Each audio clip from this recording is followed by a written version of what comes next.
François Jost, bonjour. Vous avez écrit dans la collection Mythos un ouvrage sur la télé-réalité. La télé-réalité est née, semble-t-il, entre la fin du XXe et le début du XXIe siècle. Mais que recouvre finalement le terme de réalité dans télé-réalité? Alors c'est vrai qu'en 2001, il y a eu deux grands événements, Love Story d'un côté, le 11 septembre de l'autre. Ces deux façons de parler de la réalité qui semblent quand même très différentes et curieusement, c'est Love Story qu'on a appelé télé-réalité. En fait, Love Story reprend une conception de la télé-réalité, de la réalité que la télévision a forgée dans la décennie venant juste avant.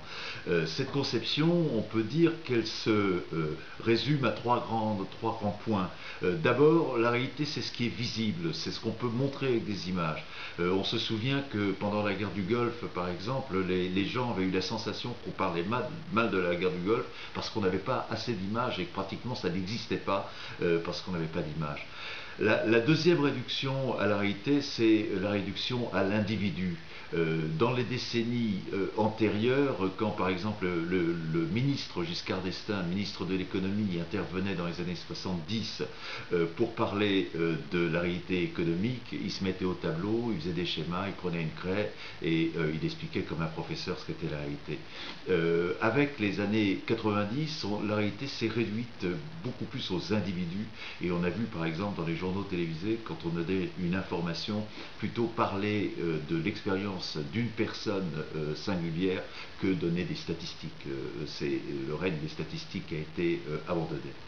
Troisièmement, troisième réduction de la réalité, c'est le quotidien. C'est-à-dire que ce qui serait le plus réel, c'est pas la situation professionnelle ou générale d'une personne, mais c'est ce qu'il connaît au quotidien, ce à quoi il se heurte au quotidien.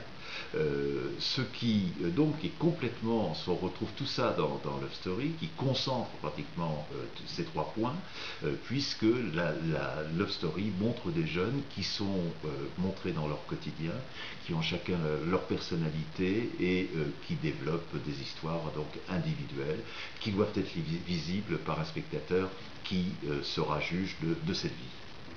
Et finalement, que nous dit la télé-réalité sur la société française du XXIe siècle? Alors la télé-réalité est intervenue au début du XXIe siècle, en 2001, au moment où les élections présidentielles se préparaient, où beaucoup de gens disaient leur déception devant le manque de représentativité des hommes politiques, c'est-à-dire qu'ils se plaignaient, ils disaient à la fois qu'ils voulaient voter, mais ils déploraient que les hommes politiques les représentent mal, et ce qui a amené l'élection, pardon, pas l'élection, mais en tout cas la présidence au deuxième tour de Jean-Marie Le Pen qui reprenait toutes ces déçus de la politique.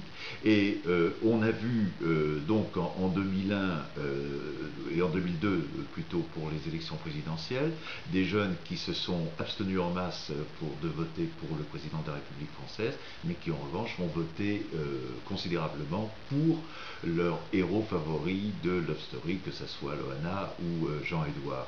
Et donc Love Story était le symptôme d'une sorte de désaffection des jeunes de la politique et de la mise en avant que des gens ordinaires les représentaient mieux que l'élite.